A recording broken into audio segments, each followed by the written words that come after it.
Hello, welcome to the Matchbook Horse Racing podcast, where it's day 2 of the showcase meeting. We are previewing day 1 as we're doing this is currently ongoing. So if the lads suddenly look up off the screen or start shouting or dishing out abuse, it's because they're watching the racing. There you go. And Sam Turner, you're informing me that Nigel Twiston-Davies has got a new duffel coat this year. Yeah, absolute revelations. The sandy coloured one's been jettisoned, and a darker model is now being sported and modelled by the aforementioned Nigel Twiston-Davies. So yeah, look forward to seeing that on track soon. And he probably needs it this afternoon as well, Tom, because it looks pretty inclement at Cheltenham. Yeah, Dees, what are you working on ground wise? Well, as you said before, it's good to soft. Originally, officially, I'd say it's probably softer than that. And the first gamble I have for tomorrow is doing all my research based on it being soft, maybe close to heavy. I think there's supposed to be a lot of rain forecast.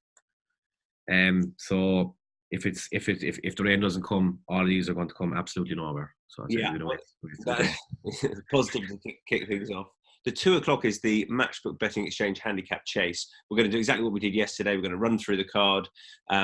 If we have a strong opinion on something, we'll give it. Equally, there might be a race where we go, hey, you know what? I might be sitting on my hands for this one. But I think we'll all have a play in the opener, the Staying Handicap Chase, which traditionally produces a pretty good winner. Guys, I like Rock the Casbah here, who's a previous course winner. He was a bit disappointing on first start last season, but he has won fresh before, and Philip Hobbs can get him hard for first up, so that wouldn't worry me. That ground comment, though, is just in the back of my mind. If it was very testing, I'm not sure he'd be absolutely in love with that. I'm sure Philip Hobbs often comes out with this horse and says he doesn't want the ground too bad, so that would be a slight nickel, but otherwise I think he's a fair price, around about 10.0, and for me, he's a horse that's sure to be there or thereabouts. Sam Turner. Yeah, I agree with you, Tom. Ground, a little bit of an issue for me. Ground schman, though, you can often get it wrong, can't you, with stringent views on what surface and terrain a horse particularly needs. So he does go exceptionally well fresh, though. That's the one positive with Rock the Casbah. He's capable of very good speed figures as well. Some of the runs in his career have really stacked up quite nicely on the ratings I keep. So I think he's got a major chance if he copes with conditions. But as Dee said, the ground could be a bit of an issue. I've ended up going rather boringly for Cogri, who's bound to be well fancied. He's finished first and second in this race in the last 2 years, and I watched last year's back, and quite how he didn't manage to come here on the back of 2 successive wins is open to question, because Relentless Dream has just nailed him on the line. Really unfortunate for him, Cogri. But with the Twiston-Davies' horses, we've seen Al Dancer win. His horses seem very forward as well at this time of year, as they so often are, as we touched on day 1 of the Matchbook meeting. So I will go with Cogri here. I think he's got everything in his favour. Micheál Deasy? It's Rock the Casbah for me as well, Tom. Like you said, I don't think the ground would be ideal, but I kind of balanced that out by he won over 3.5 miles at Cheltenham on his second run last year on goodish ground, and he was only 3 pounds. He's only 3 pounds higher than that run. So, like you said everything. He goes well fresh, nice enough price. I think he'll do fine for the first race. Yeah. They're right towards the 4, to be honest. Rock the Casbah and Cogri, similar sorts of price. Cogri in this sort of early market is about a point shorter.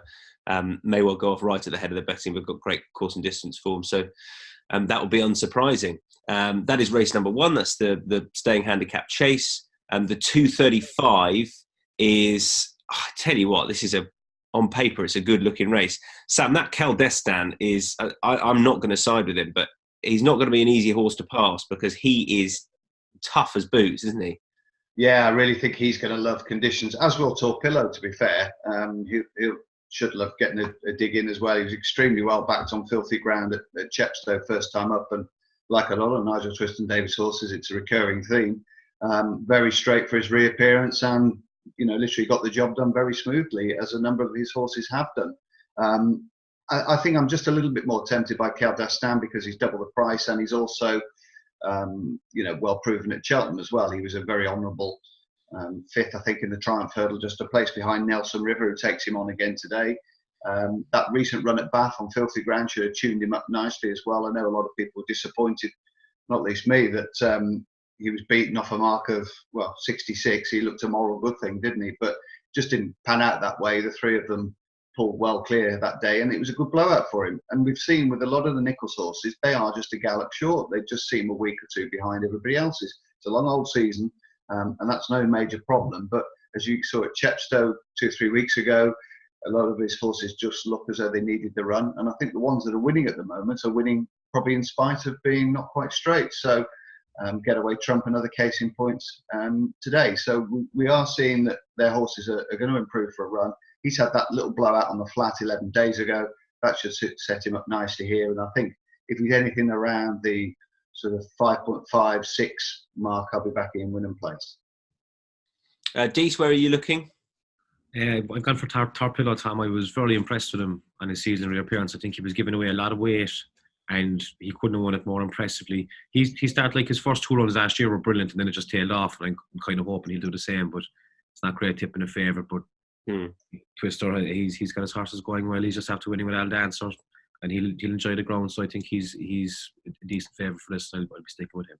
Yeah, I'd go with all of those. And I would side with Torpillo, just really taking on that point that Sam made about perhaps him just being that, well, he should certainly be fitted. The fact that he's had a run just over 2 weeks. He's getting 4 pounds as well off Kill this time, which I think will make a lot of difference as well.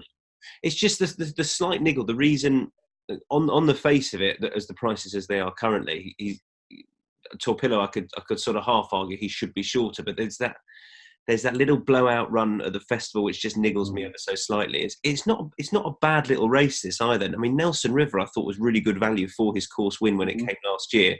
The only caveat to that, it being on good ground, and you just worry whether this is really going to suit. I think he beat Fanfan du Seul on that occasion. So there are bits and bobs of form in here which says it's by no means a 2-horse race, but I'd still, given conditions and where we are at this early stage of the season, side with Torpillo. Any additions there, chaps, we want to discuss in the 235? Not really, other than to give a bit of respect to Tony Carroll's horse, as you just alluded to, finished a place in front of the selection in the Triumph Hurdle, Nelson River, and he's also had a little blowout on the flat as well at Kempton over 1.5 miles, so he should strip fitter. And he loved Cheltenham last year. I mean, he was really impressive. Very creditable performances there a couple of times last year, so I certainly wouldn't write him off. I think he's hard as nails, very durable, and you're going to need that most definitely on Saturday. The next up is a 2 mile handicap chase, the 3:10, and I tell you, St Calvados heading the weights off 155. There's going to be a point again where this horse is a bet. I'm just not sure when it is. Dees, kick us off with this one. I like St Calvados, Tom. I know he's carrying a lot of weight, but I think he's a much better horse than a lot of these. I mean, there's a few good horses in this, but I can just see him heading off in front and just keeping going. I think he won't mind the ground. He's had his bit of wind surgery. He's been cleaned up. If he's ready to go for a season debut, I think he could take a lot of pegging back. That was like the most perfect link, and we hadn't even discussed it. That was great. Thanks. I was hoping you were going to come to me first there when you were saying that. Yeah. The reason I say it is because there were a few occasions last year where I sided this horse, and that did include Nace, where he beat Footpad. I think he probably would have won if that horse hadn't come down anyway. But I think it's fair to say I don't know if the Tingle Creek just bottomed him or what it was, but he didn't look quite the same horse, go through it with quite the same zest subsequently. I know he's had surgery, and in a handicap now, you're thinking, I couldn't be hugely confident for me, at least, just on what happened at the back end of last year. Maybe he is a horse fresh to side with, and he's off this sort of mark, he's going to be very difficult to beat in a handicap. Sam, where do you stand on it?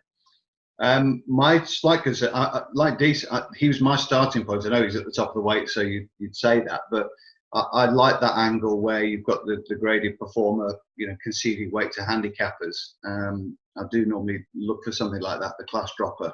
But my worry with him is how the race is going to be run, really, with Gino Trail, Not Nanus, McGroarty, St Calvados. It's going to be an almighty gallop, you would imagine. I know it doesn't always work out like that when you've got a few that want to make it.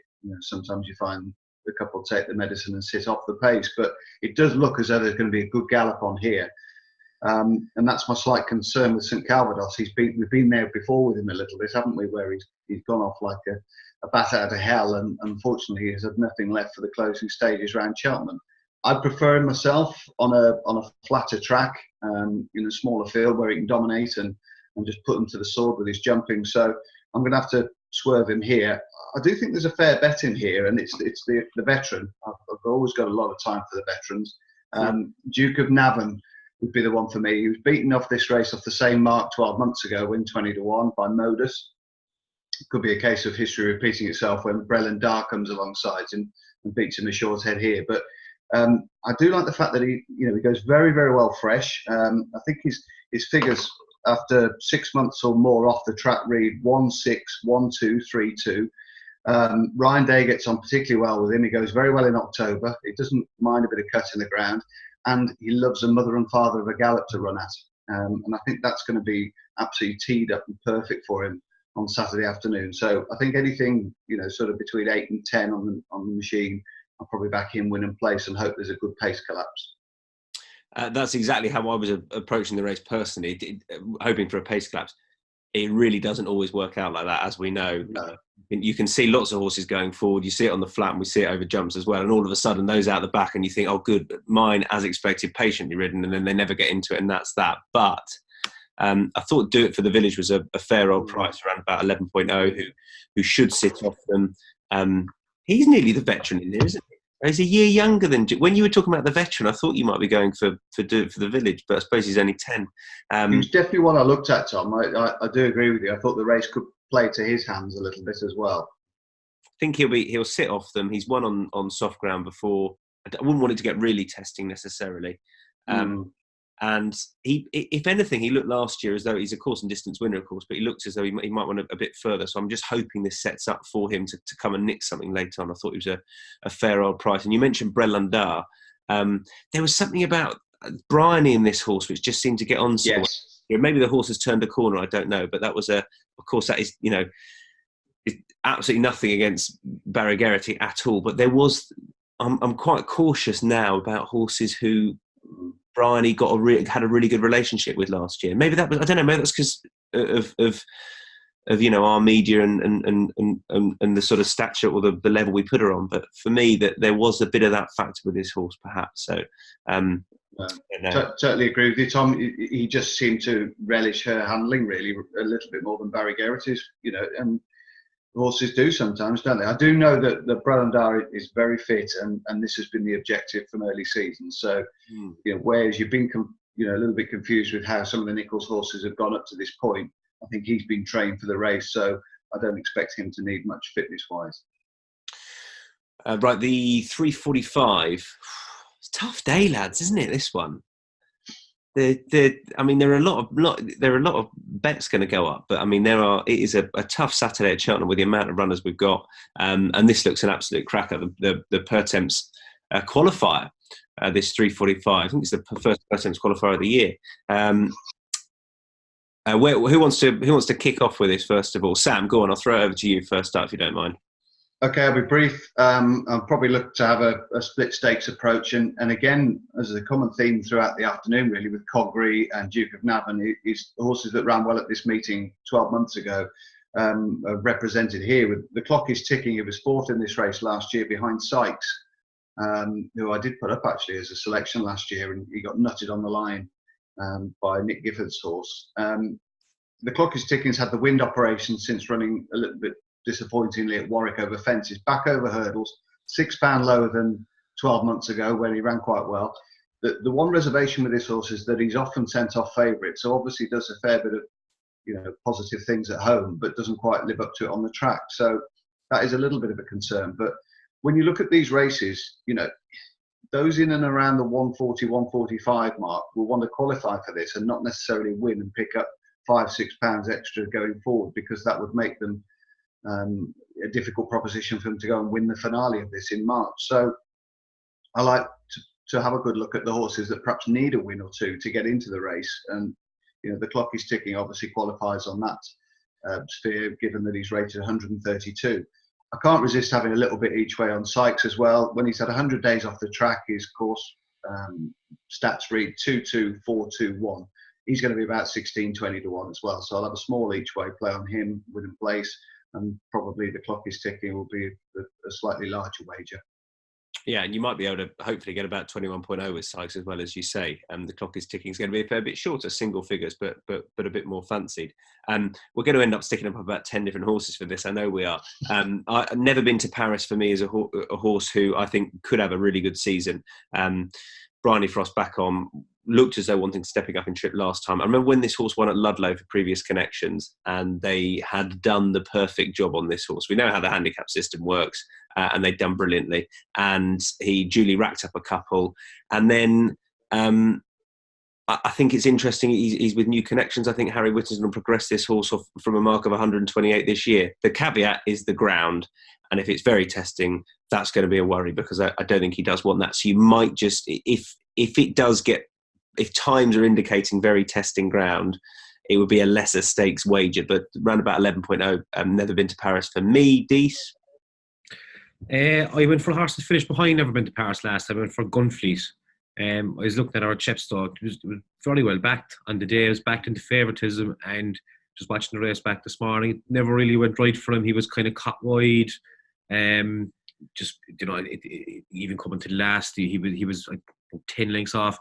Stayed on fine to make up a bit of distance towards the end of it. I think that some of Emma Lavelle's horses might have needed the run. I think it's interesting to see him in here. He's off a light enough weight, and he's an alright price, so I'm going to go for Gunfleet. But I hate these Pertemps qualifiers. Hate them. The interesting thing about Gunfleet is Bour & Bill won that race. Bour & Bill's going to run pretty soon, aren't I right? I think he was entered today, but he didn't. He's running today. I'm just not sure where we are race time wise with the time difference I'm operating on. But I'm hoping that form works out. And Gunfleet was the 5-2 favourite that day, and Bour & Bill, who finished ahead of Liverpool Paris, that's my phone on the floor, was 6-1 Bour & Bill. So it was interesting, I thought. And Gunfleet, I think better was expected last time, Dees, anyway. Yeah, and if he might strip a bit fitter today, and he's one of the horses that needs to win the race to be getting into it. I hate these ones that are near the top that are kind of happy to skate in at fourth or fifth, or like Sire de Burley last year. Davy Russell did an amazing job just to get him into sixth in that qualifier over in Ireland, and he was good to then after that. But yeah, I'm going to stick with Gunfleet. But it wouldn't be a big bet for me. I hate these Pertemps races.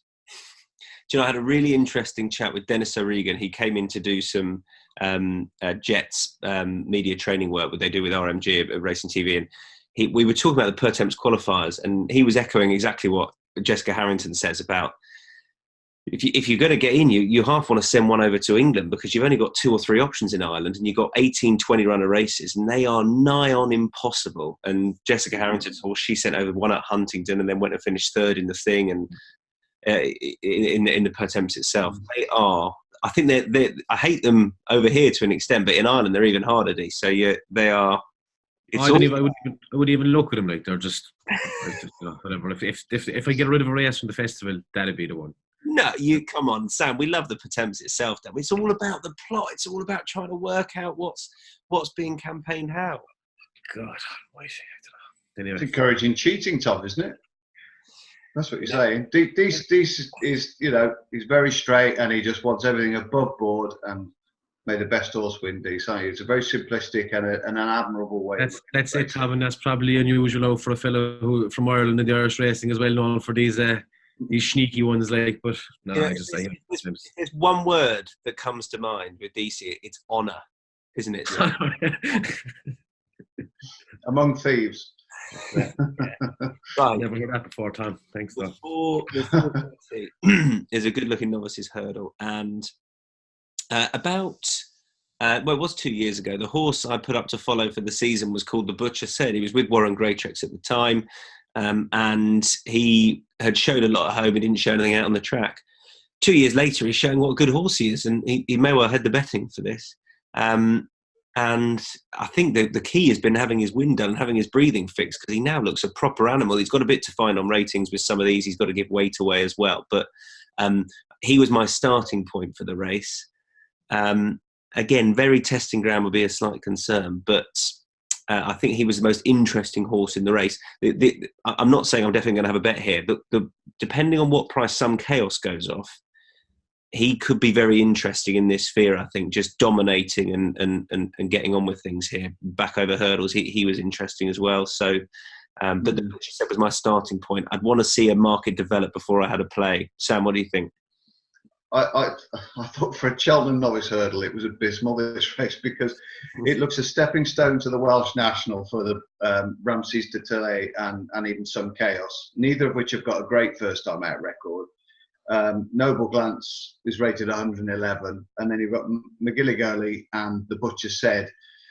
Question marks for me over both whether they really want 3 miles on hot deep ground, round Cheltenham. So it's a definite no bet race. I ended up going for the top horse just because Dennis Hogan's horses are in great nick at the moment, and there should be no massive issue really with him on the ground. I think he'd probably cope with it and go through it a little bit better than perhaps the Butcher Said, but it's just not a race that, look, Ramsey's de today and some Cares could end up winning by default just because they stay well and operate on the ground. So it's a race that could fall apart really, and not a very interesting one if I'm honest.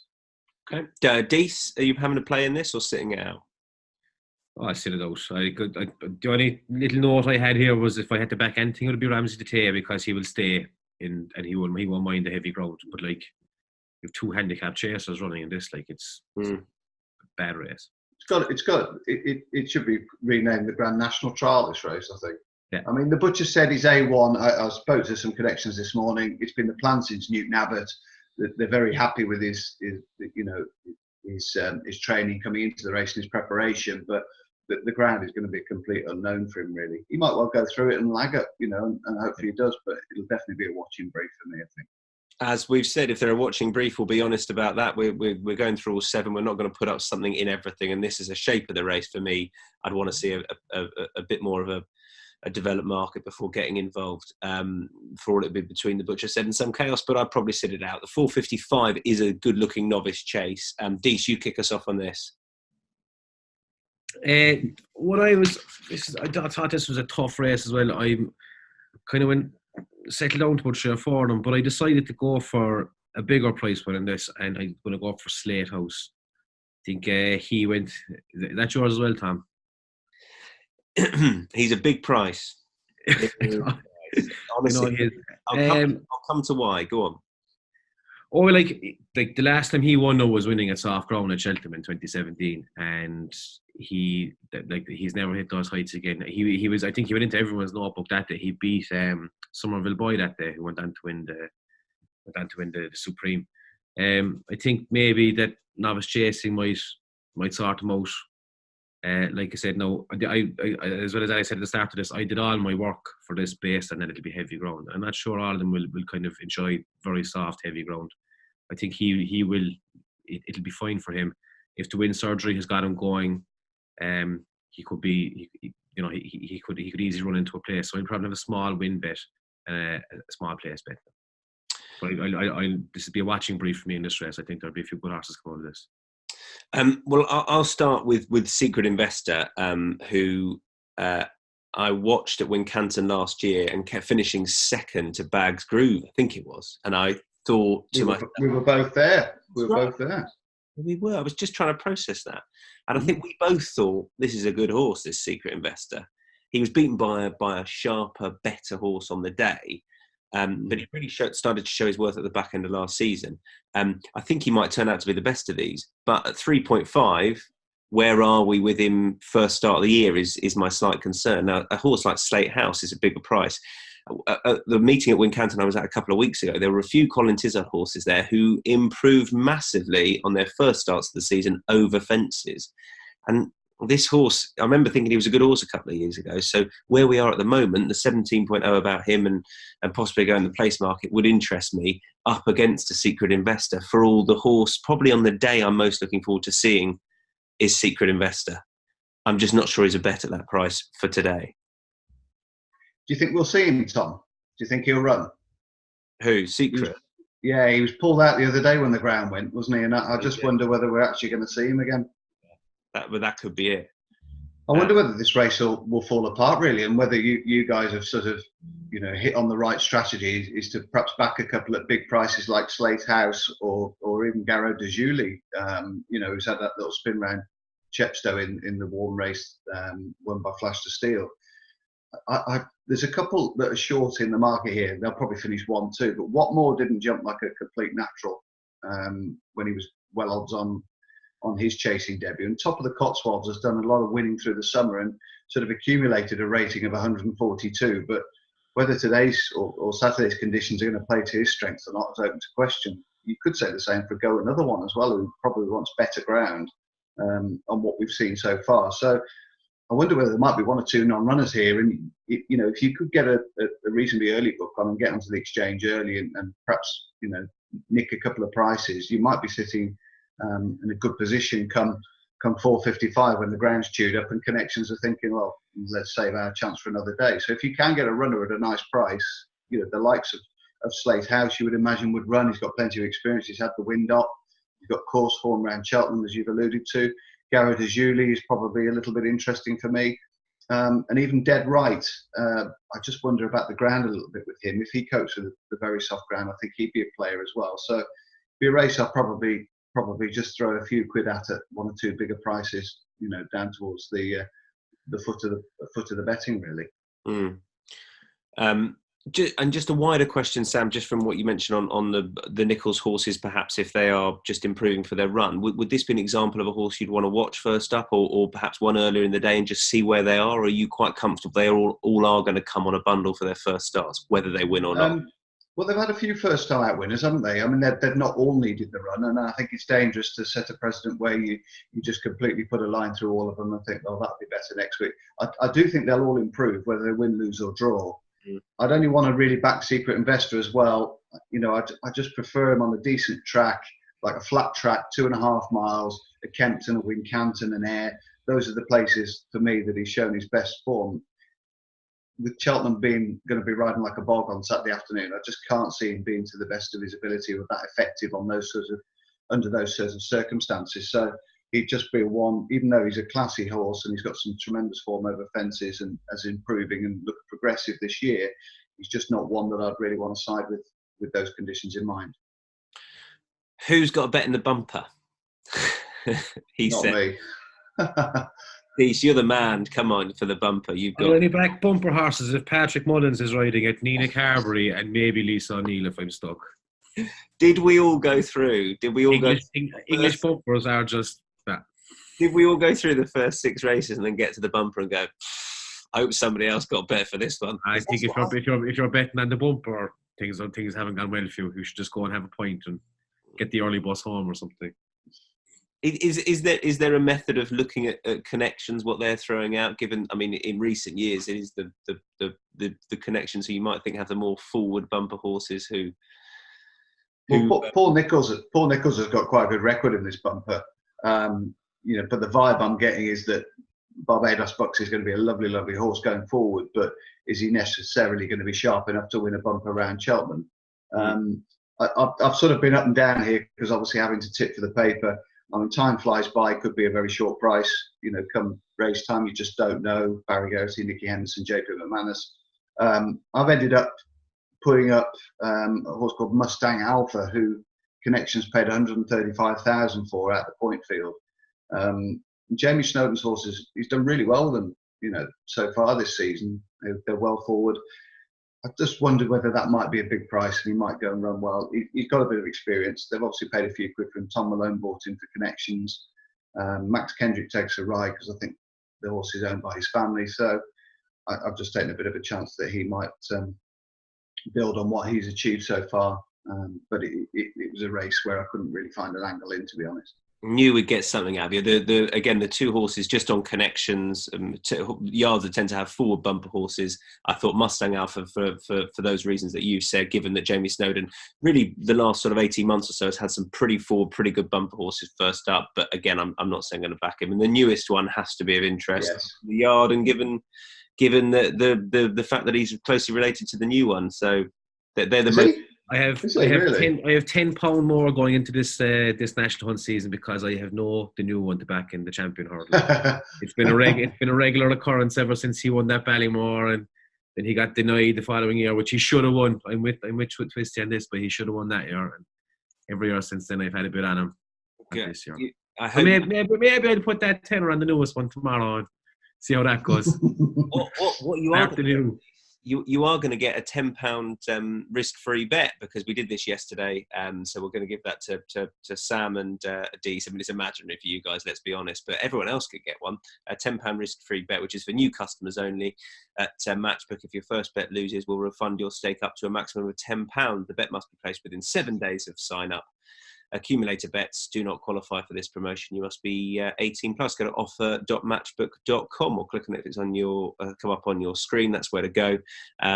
Otherwise, that's for new customers only for that £10 risk-free bet. And Dees, your £10 risk-free is going where, sir? I go for St. Calvadas. I go for St. Calvadas just because you get an exciting run for your money. You know, it'll be a good hell-raising race, so I go for that. St. Calvadas. Sam? He's a speed junkie, isn't he, DC? Just look at him; he's just got speed written all over him. Aerodynamic. Join the club. I'll go with Duke of Navan. I'm a sucker for an old boy, obviously. So yeah, I'll go with him. He's got a good record fresh. He was only just touched off in the race last year. Same mark, same sort of conditions, but with a bit more pace to run it. He probably hit the ground or hit the front too soon last year. So hopefully Ryan Day can hold on to him for a little bit longer and he can sneak home for an emotional victory. It will be for me anyway. That 2 mile handicap chase is proving popular. It's best bets time, and I'm going to get in there first. So you can't all take me on in the same race. Well, you can if you want to, but my best bet for Saturday afternoon is going to be do it for the village, particularly if it's still double figures knocking around 11.0 currently. I think the race was set up to suit, and the ground should just about be okay. So do it for the village for me. Sam, back to you for a best bet. Win and place Kaldistan. It's a bit of a chicken bet, but split the tenner and five one way, 5 the other. Around about 5.5, 5.6, something like that. Fair enough. And DC, your best bet for Saturday? Torpillo to win, straight up. That's it. I'm taking Sam. I know in 2 different races. Like I haven't the hope here. Great stuff, gang. Good. Let's hope Friday continues to progress well. We've done all right, so Dees was smiling when the pod started, so that was a good start of the day for him. Yeah, more than me. So I'd rather finish well, Sam, than start well. Always say that. You come away buoyed and happy. Yeah. You're still on about betting, Tom, yeah? Yeah, I think. Yeah. Okay. Yes. Cool. Good stuff. That's it for our. You nearly threw me there. Our Saturday chat about Cheltenham races, day 2 of the showcase meeting, where Matchbook are the official betting partner. Check out those videos online. You can see Don and I jumping the last hurdle as well at Cheltenham. And my God, does Don McLean have a strong hurdling technique? Unbelievable scenes. Wiry, isn't he? Sparely made, isn't he? I actually saw there was on racing TV earlier, Tom. They showed it to Nick Luck, and you went over the hurdle backwards. That'd be the main problem with your technique there. I just wanted to get over from one side to the other. Don landed running. From Don. Good stuff. Have a good day Saturday afternoon, whatever race you are playing in, and we'll see you again soon. Bye for now.